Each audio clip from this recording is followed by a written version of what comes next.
5 अनाथ बहनों का जादुई भुट्टा घर। रिचा, रचना, रानी और सीमा, देखो जल्दी से आंखें खोलो, मैं खाना ले आई हूँ। सीमा की आवाज सुनकर चारों बहनें उठकर बैठ गईं। मेरी आंख लग गई थी, लेकिन कब? अभी बस कुछ देर पहले, और नींद आने का तो समय भी हो रहा है। दीदी, आप क्या खाने को लाई हो? बहनों, मुझे बस एक घर से ये रोटी मिली है। अरे वाह, रोटी लाओ जल्दी से दो दीदी। पांचों बहनें भूख से पागल सी हो रही थी। रूखी रोटी को ही उन्होंने आपस में बांटा और पाव पाव टुकड़े से भी कम रोटी खाकर उन्होंने भगवान का शुक्र अदा किया। सीमा, रानी, रीमा, रिचा और रचना पांचों अनाथ बहनें थीं। उनका इस दुनिया में कोई भी नहीं था। पांचों ही बहनें एक दूसरे की हिम्मत और सहारा थीं। उनके पास अपने रहने के लिए कोई भी घर वगैरह नहीं था। रोटी खाने के बाद वो पांचों फुटपाथ किनारे ही सो गई। लेकिन आधी रात को अचानक से घबराकर रानी की आंख खुली। हाँ, हाँ, अच्छा है कि ये बस सपना ही था। रानी ने ऐसे बोलकर जैसे ही सड़क की तरफ को देखा तो उसके होश उड़ गए। अरे नहीं, ये इतना बड़ा ट्रक तो हमारी ही तरफ आ रहा है। सीमा दीदी, रिचा, रचना, उठो, जल्दी से उठो, सभी उठो, देखो। रानी की आवाज सुनकर सभी बहनें जाग गईं और ट्रक को अपनी ही तरफ आता हुआ देखकर वो सभी फुटपाथ से हट गईं। कुछ ही देर में वो ट्रक उन बहनों की जगह पर भी पहुंचा और गुजर गया। हे भगवान, मेरा तो दिल ही बाहर आने को तैयार था। लगता है ये इतनी रात में कोई पीकर ड्राइविंग कर रहा था। सही कहा, इन फुटपाथों पर रहना और सोना इसी वजह से तो खतरनाक होता है। रात में कुछ भी हमारे साथ हो सकता है।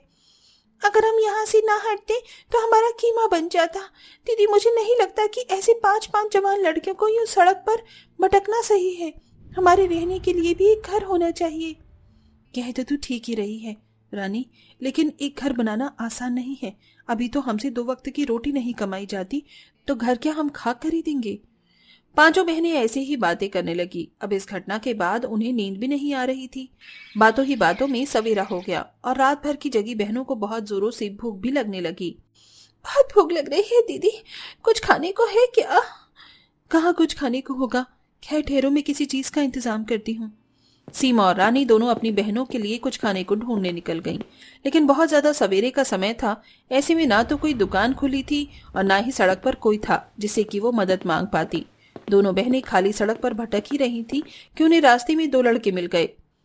रानी, मुझे लगता है कि हमें यहीं से लौट जाना चाहिए। ये दोनों लड़के मुझे कुछ सही नहीं लग रहे हैं।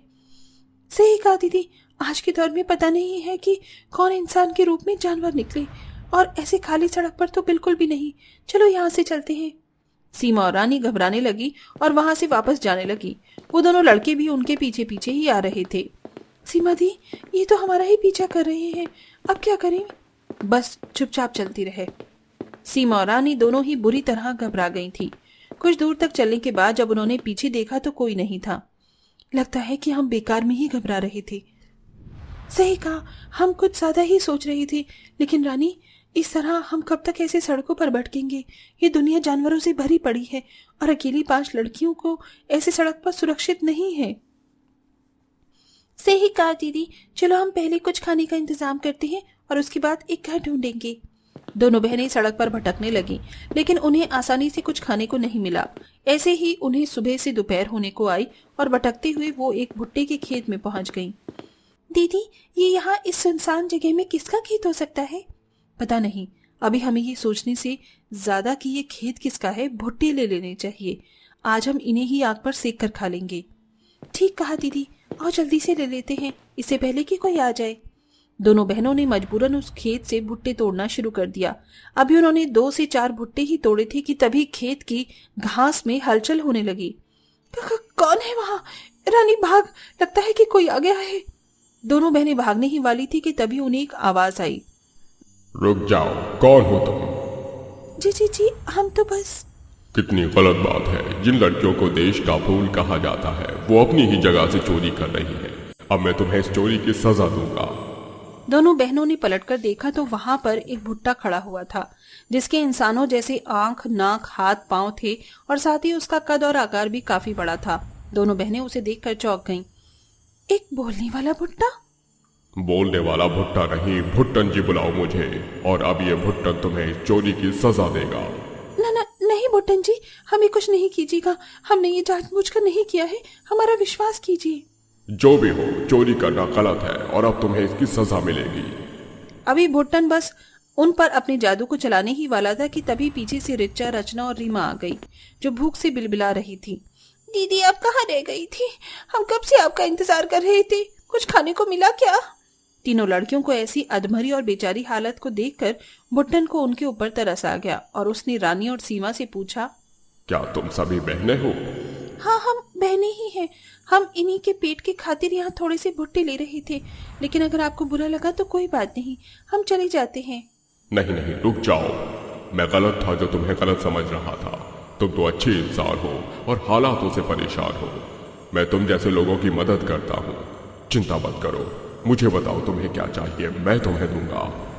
अगर ऐसी बात है तो भुट्टन जी हम बहनें अनाथ है ना, तो ना हमारे सर पर कोई है और ना ही सर ढकने का कोई ठिकाना। हमें एक घर और कुछ खाने को दे दीजिए, आपका एहसान हो जाएगा। बस इतनी सी बात, अभी लो। भुट्टन जी ने एक चुटकी बजाई और उनके खेतों के भुट्टे खुद ही टूट टूट कर एक जगह इकट्ठा होने लगे और कुछ ही मिनटों में देखते ही देखते वहां एक भुट्टों का घर खड़ा हो गया। अरे वाह, भुट्टों का घर, लेकिन ये तो कमजोर होगा ना? ऐसा नहीं है, ये सिर्फ भुट्टो का घर नहीं है, ये जादुई भुट्टो का घर है। ये किसी भी ईंट या सीमेंट के घर से ज्यादा मजबूत है। यकीन ना हो तो आजमा लो। सभी बहनें उस घर के पास गईं और उसे मारकर देखने लगी। वो घर पत्थर की तरह मजबूत था। पांचों बहनें घर पाकर खुश हो गईं और फिर भुट्टन जी ने उन्हें भुट्टो की चाट, भुट्टे के पकौड़े और मसाला भुट्टा भी खाने को दिया।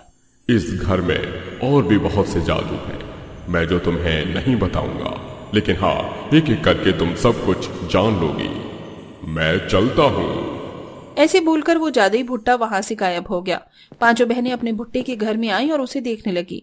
भुट्टे के घर में हर एक चीज भुट्टे से बनी हुई थी, जैसे भुट्टे की दीवारें, भुट्टे का बेड, भुट्टे का सोफा वगैरह वगैरह। पेट भर जाने के बाद वो पांचों एक दूसरे से ही बातें करने लगी।